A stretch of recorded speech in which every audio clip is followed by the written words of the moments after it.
All right, today we're going to talk about boosters, or we call them pistons. There's a lot of other cute names out there that other companies have called these in the past. Here is what a piston is. If you buy a piston from our web store, from your dealer, this is what you get. You're going to take your spring that came with your silencer, slide it over the back like that, and you're going to take your retainer and slide it over the back like that. From there, it just drops in and you thread it down. You don't even need tools to do this, at least on most silencers. Just tighten it down with your fingers and your silencer is ready to go. To understand why we need a piston, first we need to understand how an actual tilting barrel action or any sort of delay with a moving barrel, how that actually works and why. So when you fire, you obviously have an explosion that's going on inside the cartridge itself, which is going to find the path of least resistance for that, super hot pressure to go. So what's going to happen is your bullet's going to leave and head that way, and your casing is going to want to head backwards. It's going to want to separate right there. Because the bullet only weighs 115, 124, 147 grains in the case of 9mm or whatever caliber, that's going to be a lot more keen to go down the barrel and out the muzzle. The casing, on the other hand, is pushing back against the slide, and the slide weighs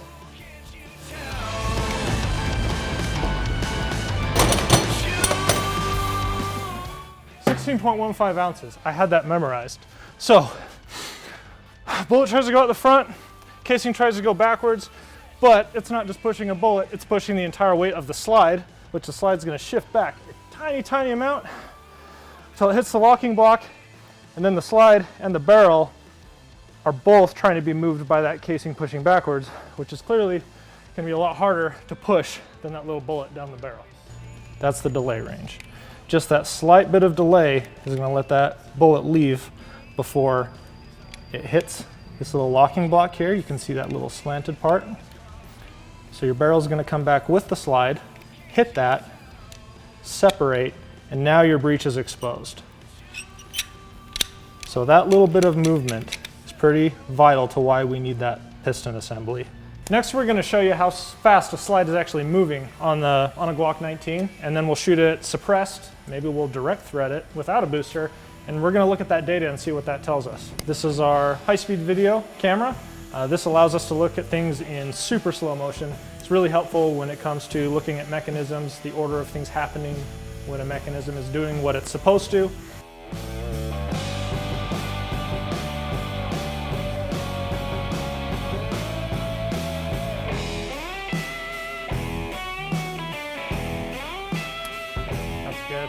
Okay, fire. All right, so here's our high-speed video of just a Glock fired unsuppressed. What? Is that 147 grain? Okay, 147 grain bullet, subsonic. And as you can see, there's our bullet leaving the barrel. And like we talked about, you can see the barrel and the slide remain a unitized assembly all the way until that bullet leaves. So once that bullet's left, there comes some gases behind it, and right about there you can see the barrel blocks start dropping because it's hitting that delay mechanism. And then of course your slide is free to fully reciprocate. So with a pistol silencer, as you know, we're supposed to have our piston assembly, but let's remove that and let's just direct thread it so there's no movement whatsoever, and let's see what happens.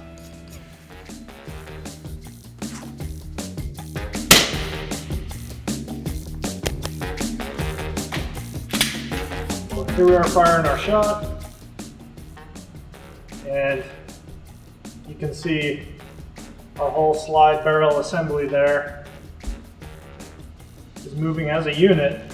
The one thing you have to keep in mind is it's pushing back, and now instead of just pushing the slide and barrel, which were about a pound, now it's having to pull that back plus the entire weight of the silencer. Because of that, it's having to move a lot more weight. That slide is moving pretty slow, and it doesn't even reach its rear of travel. It didn't even go back far enough to eject the casing that was fired, let alone load the next one. Lastly, we're going to try it with a piston assembly, the way you're supposed to shoot a silencer on a handgun like this. Well, let's see if that fixes it. Fire.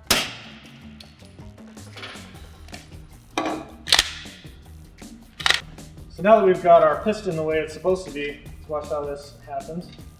Fires around, everything stays locked up the way it's supposed to. You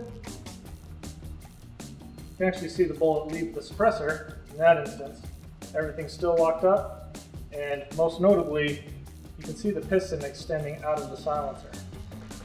The silencer actually moves forward a little bit. I mean, all those explosive gases rushing through the silencer, hitting all the baffles, acts kind of like wind on a sail. So it's actually kind of pulling the silencer forward. But more importantly, the booster's coming back, almost literally decoupling from the silencers. The silencer is kind of doing its own thing, for the most part staying in place. And meanwhile, instead of the barrel and that recoil operation having to move not just the slide and barrel, but also the silencer all at once from a dead stop, it's actually just compressing that spring. So it's really just having to manage its original weight plus a little bit of spring pressure, which is a lot less than trying to move the entire silencer with it. So if you're running your Octane or other silencer on a handgun and you do need the booster assembly because you have a delayed blowback mechanism where the barrel moves, but you want to run it on a fixed barrel, all you need to do is remove your piston spring and replace it with a fixed barrel spacer, which you can buy from our online store or your dealer. And that essentially just takes the place of a spring. So instead of having something that squishes and springs back, it's just a solid piece of material. So you just thread that into your silencer and you've got a fixed barrel. This is one way you can do it. Run that on your fixed barrel firearm.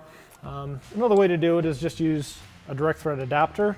Accomplishes the same thing in a little bit simpler of a way, but either way works. Really the way of the future, so you don't have to have moving parts like a piston, would be something where the barrel is fixed and you have a delay elsewhere, like our Maxim, the full integrally suppressed Maxim 9, as well as our prototype non-NFA Maxim 9.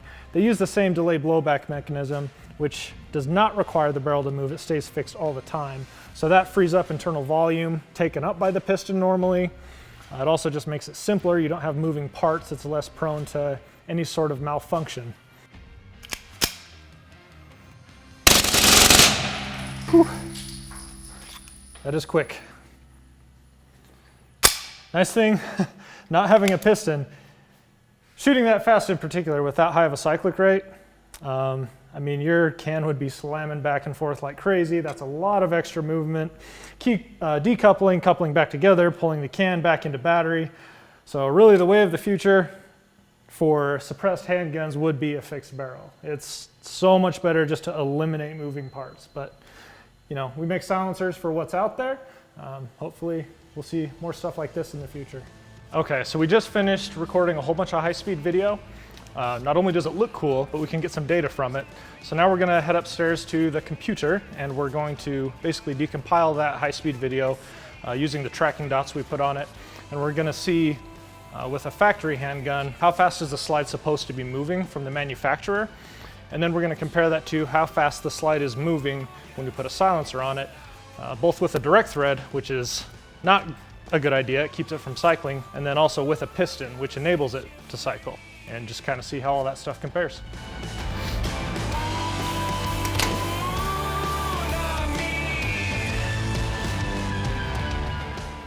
Okay, so we've got all three of our shots graphed now on the same graph so we can compare them nice and easy.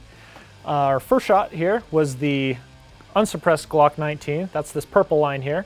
You see it quickly accelerates to about 190 inches per second. You hit that unlocking lug, takes a little bit of energy out of it, and kind of just staggers, levels off, and 150 inches per second when it reaches its rear of travel. Nice solid hit at the back, means that it ejects the casing successfully, and then when the recoil spring starts doing its thing and pushing the slide back, it'll pick up enough momentum to pick up the next round out of the magazine, load it and chamber it. Everything works as it's supposed to. When we suppress the Glock without a booster and we just direct thread it on there, that's this green line, you just are adding all that weight to the barrel. The gun is just going to feel like that silencer and that barrel are all just one solid piece of heavy stuff. So on the green line, we don't even accelerate even close to what it should. And you hit that locking lug and the energy just kind of dies. I mean, you can see this green line. I mean, it takes a heck of a lot longer and it didn't even reach its full length of travel. It just kind of goes back a bit, doesn't have enough energy to overcome the recoil springs, and it just pushes the slide back forward before it even ejects the casing. And then lastly, we have our suppress shot with the piston, like you should do, and that's this pink line here. So again, quick acceleration, hits that locking lug, takes a little bit of energy out of it. But then the interesting thing is it actually gets faster than the unsuppressed clock. You're actually getting acceleration. The reason for that is, I mean, you're shooting through a silencer. I mean, you're stopping gases, you're slowing the gases down for the sole purpose of allowing them to cool and dissipate before exiting the silencer. And slowing that down means the pressure is not dropping as fast as it would if it was just a bare muzzle. So that pressure's trying to go wherever it can, and that partially means it's pushing against the slide. So it's actually pushing the slide, making it go faster. Because of this accelerated speed, that's why a lot of companies and people refer to these pistons as boosters, because you're actually boosting that speed. Let us know in the comments below if you'd like us to cover any other silencer science subjects you might be curious about. And I'm gonna go shoot some guns.